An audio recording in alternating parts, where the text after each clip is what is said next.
Olá, pessoal! Nesse vídeo eu vou dar uma breve explicação sobre alguns conteúdos de inglês dos blocos 6, 7 e 8, de modo a auxiliá-los na feitura das questões. Então vamos começar falando sobre o Simple Present, que é o presente simples em português. E esse presente simples equivale ao tempo presente do modo indicativo em português. E ele é usado para quê? Ele é usado para falar de fatos e generalizações, como, por exemplo, I am Thaís, eu sou Thaís, isso é um fato. Ele também é usado para falar de hábitos e rotinas, como, por exemplo, You have lunch at midday, você almoça ao meio-dia, isso faz parte da sua rotina. 3.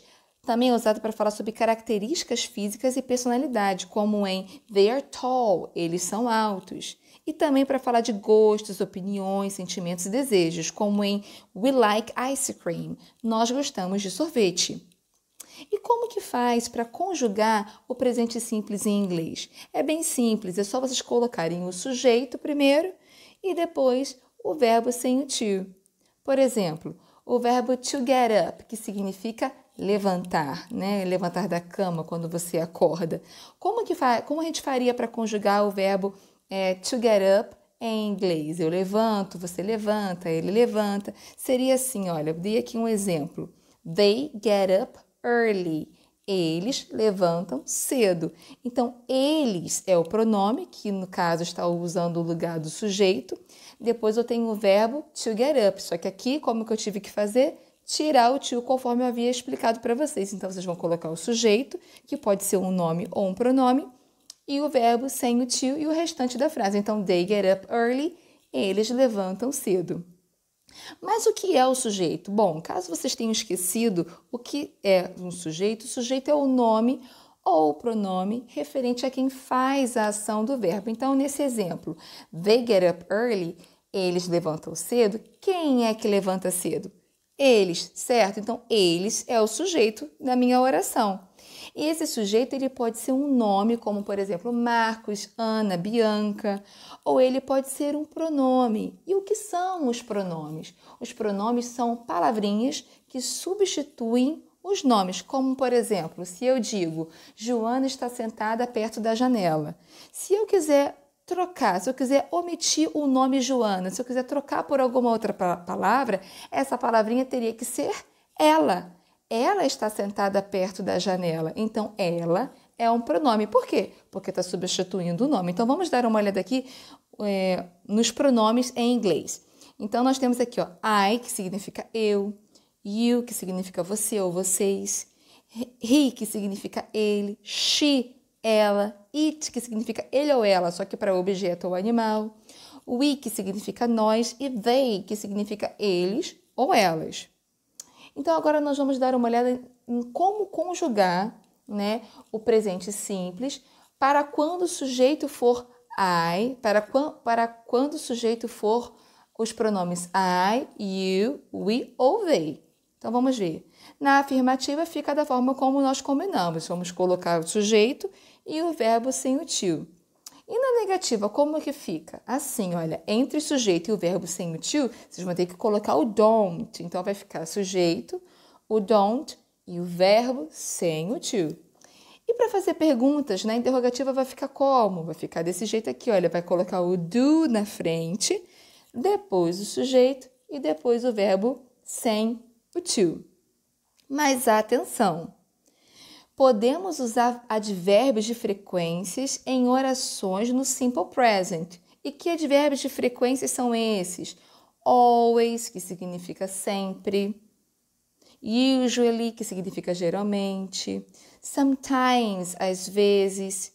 Rarely, raramente. E never, nunca. São advérbios, né? São palavrinhas que dão a ideia da frequência com que determinada ação é recorrente, ok? Então, são esses os advérbios de frequência e eles podem estar eles podem estar dentro das orações no presente simples. Então, vamos dar uma olhada nesse exercício. 27. They never go to school by bus. O termo destacado significa, então, esse never que está destacado aí em negrita, ele significa o quê? Eu acabei de falar com vocês sobre os advérbios de frequência. Então, observem aí as opções e marquem a resposta certa. 28.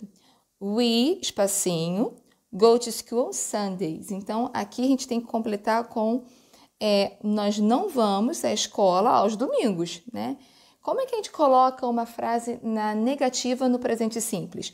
Qual é a palavrinha que a gente tem que usar entre o sujeito e o verbo ser útil? Lembra que eu comentei com vocês? Então, procurem aqui e marquem, por favor. Próximo, 29. Do they need my help? Então, essa pergunta em português significa o quê? Então, do they, né? Aqui nós temos o pronome they. A gente sabe que é uma pergunta no simple present porque começa com do. Need, essa primeira palavra que eu sublinhei para vocês, significa precisar. É o verbo precisar em inglês. E my help, minha ajuda. Então, pensem aí qual é a tradução dessa pergunta e marquem a opção certa. Vamos continuar agora falando sobre os modal verbs. O que são os modal verbs? Os modal verbs são verbos modais e esses verbos são verbos auxiliares que atribuem uma ideia diferente ao verbo principal da oração. Então, eles podem expressar um conselho, uma obrigação, uma proibição, uma habilidade, uma possibilidade, etc. Então, hoje nós vamos tratar do verbo modal que dá uma ideia de habilidade ou de permissão. Então, o verbo modal que usamos para pedir permissão ou falar de uma habilidade é o verbo can. E a tradução de can é posso, né? Quando eu estou falando de uma permissão, quando eu estou pedindo permissão, se eu estou perguntando se eu posso fazer alguma coisa, ou consigo, se eu estou falando de uma habilidade que eu tenho ou que alguém tenha. Então, observem esse exemplo. I can dance ballet. Eu consigo dançar balé. E isso é uma habilidade, né? Nesse caso, né? Eu consigo dançar e isso é uma habilidade que eu tenho. Eu também trouxe outro exemplo aqui. Can I open the windows? Posso abrir as janelas? Aí, nesse caso, eu estou pedindo uma permissão. Observe que agora eu estou usando can aqui para pedir uma permissão, se eu posso abrir as janelas. E qual é a estrutura de uma frase que tem esse verbo modal can? Bom, na afirmativa, é só eu colocar o sujeito, o can e o verbo sem o to. E na interrogativa, e para fazer perguntas, é só trocar a ordem, né? Colocar o can na frente do sujeito. Então, vai começar com can, depois o sujeito e depois o verbo sem o to. E por último, para fazer uma negativa, para dizer que eu não posso fazer alguma coisa, que eu não consigo, eu vou colocar o sujeito, ao invés de can, eu vou usar o can't e o verbo sem o to. Então, deem uma olhada aqui nesse exercício comigo, número 28. Coloque as palavras abaixo na ordem correta. Então, aqui nós temos uma frase usando o verbo modal can. No caso, a gente já consegue identificar facilmente, olha, pela primeira palavra, can't, né? Que trata-se de uma frase na negativa. Então, a gente vai ter que colocar essas palavras que estão fora de ordem na ordem certa, né?